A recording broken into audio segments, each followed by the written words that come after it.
Hi everyone, welcome to this video. This is Aarti Mishra, one of the top and verified educator. आज के session में हम discuss करेंगे कि कैसे हिस्ट्री की अलग अलग डेट्स को क्विकली और इजीली याद किया जा सकता है। इसमें ancient history, medieval history, modern history या फिर वर्ल्ड हिस्ट्री, कोई भी डेट्स हो आप बहुत आसानी से याद कर पाएंगे। बेसिकली आप में कोई ट्रिक्स आपको मैं यहाँ नहीं देने वाली हूँ, यहाँ जस्ट मैं आपको एक सिंपली एक माइंडसेट बताऊंगी और अगर आप उस माइंडसेट से स्टडी करेंगे तो डेफिनेटली आपको डेट्स याद हो जाएंगी। सबसे पहला ये है कि जो डेट्स हैं आप जितना उनको याद करने की और रटने की कोशिश करते हैं उतना ही ज़्यादा वो आपको टफ लगता है। हिस्ट्री को अगर आप सिर्फ डेट्स की नज़र से देखेंगे तो जाहिर सी बात है वो आपको बहुत ही फैक्चुअल, बहुत ही ऐसा लगेगा जैसे कोई इन्फॉर्मेटिव कंटेंट है और वो आपको बार बार याद करना है। लेकिन आपको अगर आप इसे एक स्टोरी की तरह देखें जिसमें कि कुछ इवेंट्स हो रहे हैं और हर एक इवेंट का प्रभाव पड़ता है जिसकी वजह से दूसरा इवेंट हो रहा है, इस तरीके से अगर लिंक कर लेंगे तो याद रहेगा। तो इसे करना कैसे है समझते हैं। देखिए, सबसे पहले हम हिस्ट्री को शुरू करते हैं प्री हिस्ट्री से। ठीक है, 2 million years ago palaeolithic age शुरू हुआ। ठीक है, अब आप पेलियोलिथिक एज में देख रहे हैं कि सिर्फ हंटिंग गैदरिंग हो रही है। अब हमें ये पता है कि ये जब चीज़ें हो रही है तो ये लगभग 12,000 BC तक चला। 12,000 BC में क्या हो रहा है? चेंजेस हो रहे हैं। अब हमें उन चेंजेस को समझना है कि क्लाइमेटिक कंडीशंस चेंज हो गई, ग्रासलैंड्स डेवलप हो गए, एनिमल्स आ गए, हम उनको एनिमल्स को पालने लग गए, ये बहुत जेंटल थे तो हमने डोमेस्टिकेशन शुरू किया, हमने फिशिंग शुरू किया, हमने एग्रीकल्चर शुरू किया, तो मीजोलिथिक एज आ गया। फिर 10,000 BC के बाद न्यूलिथिक एज आ गया, फिर चाल्कोलिथिक एज आ गया 4,000 BC में। समझ रहे हो? तो आप एक देखो, एक सीरीज बन रही है। जैसे जैसे ह्यूमन माइंड डेवलप हो रहा है, जैसे जैसे ह्यूमन कंडीशंस इंप्रूव हो रही हैं, वैसे वैसे इवेंट्स प्लेस कर रहे हैं। फिर आपका 3000 BC में आप देख रहे हो कि ब्रॉन्ज एज की तरफ हम चले गए। उसके बाद फिर हम देखते हैं कि आर्यंस आ गए, 1500 BC में आर्यंस आ गए, फिर 1000 BC में आयरन आया। तो लोहे की खोज के बाद सारी चीज़ें रेवोल्यूशनाइज हो गई। फिर 600 BC तक महाजनपद का उदय हो गया, फिर मगध सबसे बड़ा महाजनपद बन गया। तो अब आप देखो, इनको अगर समझोगे कि मगध ही महाजनपद क्यों बना, उसकी जोग्राफिकल कंडीशंस क्या थी, उसकी कहानी क्या थी, फिर कैसे मौर्यन एम्पायर शुरू हुआ, शिशुनाग डायनेस्टी आई, नंदा डायनेस्टी आई, मौर्यन डायनेस्टी आई, गुप्ता डायनेस्टी आई, इनके बीच में जो बहुत सारे इवेंट्स हुए, इन्वेशंस हुए, अटैक्स हुए, वो आपको समझना है। हूणाज आए, शाकाज आए, हर्षवर्धन का रूल हुआ, फिर उसके बाद जो है अरेबियन इन्वेशन हुआ, इस्लामिक अटैक्स हुए, 12th सेंचुरी में जाकर के दिल्ली सल्तनत शुरू हुआ। फिर उसके बाद आप देख रहे हैं कि 1526 में मुगल्स आ गए, 1707 तक औरंगजेब का समय रहा, उसके बाद फिर लेटर मुगल्स आ गए। ठीक है, फिर आपका जो है आपने देखा 1757 में बैटल ऑफ प्लासी हुई, फिर 1764 में बैटल ऑफ बक्सर हुई। इसके बाद फिर हमारा कंपनी रूल शुरू हो गया जो कि काफ़ी लंबा चला। 1857 के रिवोल्ट के बाद क्राउन रूल शुरू हो गया। फिर महात्मा गांधी के एडवेंट के बाद चीज़ें और जल्दी स्पीड अप हुई। नेशनल स्ट्रगल के साथ फिर हमने इंडिपेंडेंस को लिया। तो ये एक सीरीज ऑफ इवेंट है। यहाँ पे मैं आपको क्या बताना चाह रही हूँ कि अगर मैं इनमें डेट्स के सिर्फ कंसिडर करके चलूँ कि ये डेट हुई, ये डेट हुई, ये डेट हुई, तो मैं डेट्स भूल सकती हूँ। लेकिन अगर मैं ये याद करने की कोशिश करूँ कि कब क्या हो रहा है और उसमें कैसे इम्प्रूवमेंट हुआ, उसके क्या आगे इफ़ेक्ट्स पड़े, और मैं उन इफ़ेक्ट्स के बेसिस पे अगले इवेंट को समझूँ, फिर उस इवेंट के इफ़ेक्ट्स के बेसिस पे अगला नेक्स्ट इवेंट समझो, तो मैं क्रोनोलॉजी समझ पाऊँगी और इवेंट्स को मैं इन्जॉय कर पाऊँगी, उसको मैं भूल नहीं सकती। क्योंकि मुझे पता है कि कोई चीज़ जब शुरू हो रही है तो उसके कुछ कुछ स्टेप्स हैं। ऐसे ही हम लोग एकदम टॉप तक नहीं पहुँच रहे हैं। अगर हमें इंडिपेंडेंस मिली तो उस लड़ाई में, उस स्ट्रगल में बहुत सारी चीज़ें हुई। अब देखिए, हर एक चीज़ का ना एक इफेक्ट हुआ। जैसे कि मान लीजिए कि 1905 बंगाल का पार्टीशन हुआ। बंगाल का पार्टीशन हुआ तो स्वराज डिक्लेयर हुआ, फिर स्वराज का मूवमेंट शुरू हो गया, है ना। पहले हम लोग स्वराज की बात कर रहे थे, फिर हम लोग पूर्ण स्वराज की बात करने लग गए। तो आप समझ लो, कभी स्वराज से पहले पूर्ण स्वराज नहीं आएगा। पहले स्वराज का कॉन्सेप्ट आया, फिर पूर्ण स्वराज का कॉन्सेप्ट आया। इसका मतलब ये है कि हर एक चीज़ का ना एक स्टेप होता है। आप अगर समझो तो एक ग्रेजुअल प्रोग्रेशन होता है। हम धीरे धीरे धीरे धीरे चीज़ों की तरफ आगे बढ़ते हैं, कंप्लीटली स्विच ओवर कभी भी नहीं करते हैं। तो अगर आप डेट्स याद करने की कोशिश करो तो आप कंप्लीटली अपने माइंड को स्विच कर रहे हो कि इस डेट में ये हुआ, अगले डेट में ये हुआ।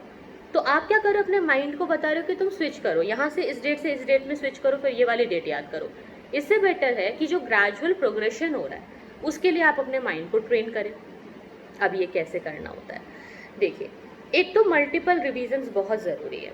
दूसरा, जब आप हिस्ट्री पढ़ते हो ना, तो आप चीज़ों को, नाम को, जगह को, डेट्स को याद करने के लिए हिस्ट्री मत पढ़ो। ये इंटेंशन से मत पढ़ो कि मैंने पढ़ा और याद हो गया। ये इंटेंशन से पढ़ो कि मुझे उस समय की कंडीशन समझ में आ जाए, उसकी प्रॉब्लम समझ में आ जाए, उसके सॉल्यूशन समझ में आ जाए, और फिर उससे जो इन्फ्लुएंस हो रहा है अगला इवेंट, वो मैं क्लियर कर लूँ। अगर आपको इवेंट बाय इवेंट जो इन्फ्लुएंस है वो समझ में आएगा, तो ऑटोमेटिकली डेट्स आपके माइंड में आने लगेंगी, क्योंकि जो डेट्स होती है ना वो इवेंट्स के हिसाब से हो रही है। ऐसा नहीं है कि कोई पर्टिकुलर डेट पहले से फिक्स थी इसीलिए उस समय वो इवेंट हुआ, नहीं। जो इवेंट हुआ है उसके वजह से हम उस डेट को याद रख रहे हैं। तो हम ये भूल जा रहे हैं कि हम किस वजह से इस डेट की बात कर रहे हैं, वो वजह भूल जा रहे हैं, और डेट को याद करने के पीछे अगर भागेंगे तो दिक्कत तो आएगी ही। स्टूडेंट्स यही गलती करते हैं, जैसे ही वो हिस्ट्री पढ़ना शुरू करते हैं उनके डेट पे उनका फोकस बहुत ज़्यादा होता है, और धीरे धीरे वो डेट्स की तरफ इतना ज़्यादा दिमाग लगाने लगते हैं कि उनका जो माइंड सेट हो जाता है वो यही है कि history is all about dates, जबकि ऐसा बिल्कुल भी नहीं। History is about messages. हर एक हिस्ट्री का इवेंट आपको कुछ मैसेज दे रहा है, ठीक है, जो आपको नेशनलिज्म का मैसेज दे रहा है, जो आपको वॉरफेयर का मैसेज दे रहा है, कोई आपको ब्रेवरी का मैसेज दे रहा है। जब हम चाणक्य की बात कर रहे हैं तो वहाँ पे हमें एक अच्छी स्ट्रैटेजी मिल रही है। अगर इस तरीके से एंजॉय करते हुए आप पढ़ोगे, डेट्स को आप इग्नोर मत करो। मैं ये नहीं कह रही कि आप डेट्स को छोड़ करके सिर्फ कहानी पढ़ लो, नहीं, डेट्स को पढ़ो, ध्यान में रखना है कि ये डेट हुई है तो ये हुआ, लेकिन उसको रटने के चक्कर में नहीं जाना। अगर आप ये सोचोगे कि मैं रट लूँ तो और मुश्किल हो जाएगा। अगर आप ये सोचो कि ठीक है ये डेट है, मुझे ध्यान रखनी है, पर मुझे ये इवेंट याद कर लेना है, क्योंकि डेट्स, नाम, ये सब चीज़ें तो एग्जाम में क्वेश्चन पेपर में भी लिखी हुई आएंगी, लेकिन जो कॉन्सेप्ट है उसकी क्लैरिटी अगर ना हो तो फिर बहुत दिक्कत हो जाएगी। अगर आपका कॉन्सेप्ट क्लियर है तो आपको फिर डेट्स याद करने में दिक्कत नहीं आएगी, क्योंकि एक तो कॉमन सेंस भी यहाँ पे काम करता है, क्योंकि हमें पता होता है कि कोई एक चीज़ जब तक ये पूरी नहीं होगी तब तक दूसरी चीज़ की तरफ हम जा ही नहीं सकते, है ना। आप खुद ही इमेजिन करो, बिना हंटिंग गैदरिंग शुरू किए एग्रीकल्चर नहीं आ सकता।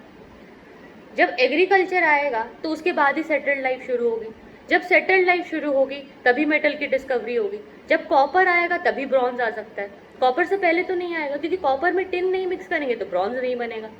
जब ब्रॉन्ज आएगा तभी अर्बनाइजेशन होगा, जब आयरन आएगा तभी सरप्लस एग्रीकल्चरल रेवोल्यूशन होगा, जब वो सरप्लस होगा तभी इनकम बढ़ेगी, तभी पॉलिटिकल स्टेबिलिटी आएगी, तभी टैक्सेस की बात आएंगी। तो आप समझ लो ये सारी चीज़ें लिंक करती हैं। ये पॉसिबल ही नहीं है कि कोई चीज़ पहले हो जाए, ये एक सीक्वेंस में ही होगा, है ना। इसमें कॉमन सेंस हमें लगाना पड़ेगा कि ये सीक्वेंस क्यों बन रहा है।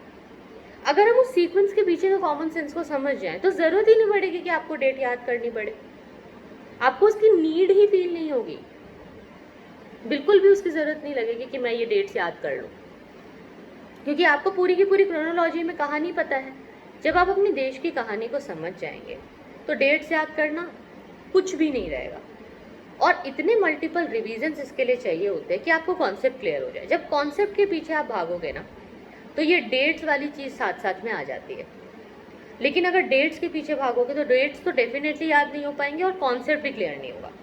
अब मान लीजिए कि आपका कॉन्सेप्ट क्लियर है और कुछ समय के लिए हम ये इमेजिन करते हैं कि सारा कॉन्सेप्ट आपको याद है पर डेट्स इतना अच्छे से याद नहीं है, तो भी आप देखो कि आप बहुत हद तक एलिमिनेशन के मेथड से, अच्छी वोकैबुलरी के बेसिस पे, अच्छे आंसर राइटिंग स्किल्स के बेसिस पे अच्छी रैंक ला सकते हैं। और कुछ चीज़ें हिस्ट्री में ऐसी है ना जैसे चाह कर भी कोई भुला नहीं सकता। जब आप पढ़ना शुरू करते हैं तो इतनी बार वो डेट्स आती है, इतनी बार वो इवेंट्स होते हैं कि वो आपको दिमाग में बस जाता है। तो आपको इसके लिए क्या करना है, माइंड सेट डेवलप करना है एक पेशेंस का, कि मुझे एक्सेप्ट करना होगा कि मैं कोई कंप्यूटर नहीं हूँ कि अचानक से सारी डेट्स याद कर लूँ, लेकिन मेरे अंदर इमोशंस हैं, तो मैं इमोशनल वैल्यूज़ को समझ सकता हूँ, मैं इमोशनल इम्प्रूवमेंट को समझ सकता हूँ, और उस इंटेलिजेंस के बेसिस पे कॉमन सेंस के साथ हर एक डेट को भी रिलेट कर सकता हूँ। ऐसा माइंडसेट अगर आप लेकर के पढ़ेंगे तो आप ना सिर्फ हिस्ट्री को एंजॉय करेंगे, बल्कि हर एक चीज़ को याद रखने में भी आपको ज़्यादा आसानी होगी।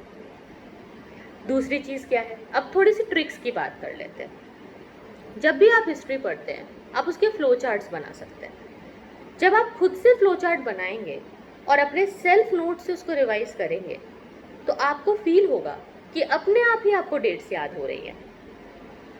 दूसरी चीज़ क्या है, आप इसे अपनी डेली लाइफ से, अपने लाइफ के इवेंट से, अपने पर्सनल एक्सपीरियंसेस के साथ मैच करके देखिए। अब क्या होगा कि जब आप इसको अपने पर्सनल एक्सपीरियंसेस के साथ मैच करोगे तो ऑटोमेटिकली आपको कुछ डेट्स याद रहेंगी। जैसे कि आपकी बर्थडे है, आपको वो याद है। अब अपने डेट ऑफ बर्थ के हिसाब से देखो, उसी में हिस्ट्री की कई सारी डेट्स निकल जाती होंगी, क्योंकि हमारे देश की हिस्ट्री इतनी वास्ट है और उसमें इतने सारे इवेंट्स हैं कि वही काफ़ी है। तो अब आपके मन में टास्क होना चाहिए कि मैं अपने लाइफ रिलेटेड एक्टिविटी से, जैसे मेरा जो प्लेस ऑफ बर्थ है, मेरा जो डेट ऑफ बर्थ है, ठीक है, या आपके लाइफ में कोई ऐसा टाइम हुआ होगा जिसमें आप बहुत ज़्यादा खुश थे, कुछ बहुत बढ़िया हुआ है, उस समय को याद करो। उसके बेसिस पे कुछ ना कुछ डेट्स ज़रूर बनती होंगी। इस तरीके से भी आप याद रख सकते हैं। हो सकता है कि आपका माइंड कुछ चीज़ों को याद रखे, जैसे कोई मूवी है, ठीक है, कोई मूवी है, आप मूवी देखते हो, मूवी की कहानी याद हो जाती है। कोई सॉन्ग सुनते हो, सॉन्ग के लिरिक्स याद हो जाते हैं, तो उसके बेसिस पे भी आप डेट्स याद रख सकते हो। जैसे बहुत सारे ऐसे नाम होते हैं जिन्हें अगर सॉन्ग की तरह याद करा जाए तो याद रह जाता है और दिमाग में बैठ जाता है, लेकिन ये चीज़ें प्रैक्टिस से होती हैं और इसके लिए आपका माइंड बहुत एनालिटिकल होना चाहिए। जितना आप एनालिसिस करते हैं, जितनी आप प्रैक्टिस करते हैं, उतना ही ये आसान हो जाता है। इसके अलावा कोशिश कीजिए, आप जब भी कभी हिस्ट्री में फंस जाते हैं, कोई डाउट आता है, तो उसको अलग अलग तरीके से पढ़ें। हम उसको विजुअली भी पढ़ने की कोशिश करें, हम उस जगह के ब्लॉग्स देख सकते हैं, हम उस जगह का आर्ट देख सकते हैं। यूट्यूब पे हर प्रकार की वीडियोस है, हर जगह के बारे में, हर इवेंट के बारे में, हर डेवलपमेंट के बारे में आपको यूट्यूब पे आसानी से कंटेंट मिल जाएगा। आपको करना क्या है, सिर्फ उस कंटेंट को पढ़ना है और एक बार उसको देखना है। जब अलग अलग एंगल से एक ही चीज़ को देखते हैं और उसको याद करने की कोशिश करते हैं तो हमें दिक्कत नहीं आती, बल्कि हमारा माइंडसेट डिफरेंट पर्सपेक्टिव्स को जानने के लिए बहुत ही पावरफुल तरीके से काम करता है। एक तरीका अगर आप भूल भी जाओगे तो दूसरे तरीके से वो चीज़ आपको याद आएगी। आप चाह करके भी कुछ इवेंट्स नहीं भूल पाएंगे। तो आपको पेशेंस रखना है, माइंडसेट रखना है कॉन्सेप्ट क्लैरिटी का, डेट्स को इग्नोर नहीं करना है, पढ़ना है बट रटना नहीं है, समझना है कॉन्सेप्ट के बारे में, उसके इम्प्रूवमेंट्स के बारे में, और ऐसे करके माइंड में एक ऐसी स्टोरी क्रिएट करनी है जो आपको हमेशा हेल्प करेगी। और ये इंटरव्यू में भी, चाहे आप कितना ही नर्वस हो जाओ, अगर क्रोनोलॉजी याद है तो कोई गलती नहीं होगी। एक बार अगर क्रोनोलॉजी भूल गए, कॉन्सेप्ट भूल गए, तो आपको डेट चाहे कितना भी रटा हुआ हो, वो किसी काम का नहीं है। आई होप ये वीडियो आपके लिए हेल्पफुल रहा होगा। अगर आपके पास कोई ऐसी ट्रिक्स है जिसके ज़रिए आप डेट्स याद रखने की कोशिश कर रहे हैं तो हमें कमेंट्स में ज़रूर बताइए, ताकि बाकी स्टूडेंट्स भी उसका फ़ायदा उठा सकें और बाकी लोगों की भी हेल्प हो जाए। मेरी तरफ से जो माइंडसेट और जो चीज़ें मैं आपके साथ डिस्कस करनी चाहती थी वो किया मैंने। आपके साथ कोई, जाहिर सी बात है, अगर कोई ऐसे अलग से ट्रिक्स नहीं डिस्कस किए, बट एक पर्सपेक्टिव बताया आपको। ये आप में से बहुत लोगों के लिए हो सकता है एक्सेप्टेबल हो, फॉलो करने लायक हो, बहुत लोगों को लगे कि हाँ ये बात रिलेटेबल नहीं है। That is up to you, आप अपने हिसाब से उसको देखिए।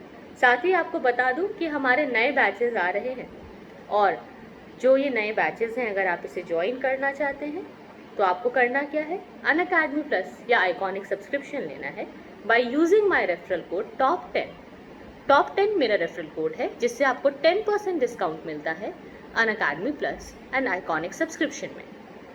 अगर आप इस कोड को यूज़ करना चाहते हैं या अगर इससे रिलेटेड कोई डाउट्स हैं तो आप मुझे टेलीग्राम से भी कॉन्टैक्ट कर सकते हैं। हमारा जो टेलीग्राम लिंक है उसके डिटेल्स नीचे डिस्क्रिप्शन बॉक्स में दिए गए हैं। टेलीग्राम चैनल का नाम है NCERT आरती मिश्रा। आप इस चैनल पे मुझे फॉलो कर सकते हैं, मेरी लाइव क्लासेस को देख सकते हैं, मेरे फ्री क्लासेस के लिंक्स और PDFs आपको वहीं से मिलेंगे। तो आई होप गाइज ये वीडियो हेल्पफुल रहा होगा। सो आज के लिए इतना ही। और भी अगर आपके मन में ऐसे कोई सवाल हैं और कोई उसके ऊपर आप चाहते हैं कि मैं बात करूं, उस चीज़ को डिस्कस करूं, तो आप कमेंट्स में बता सकते हैं। See you then, take care, bye bye.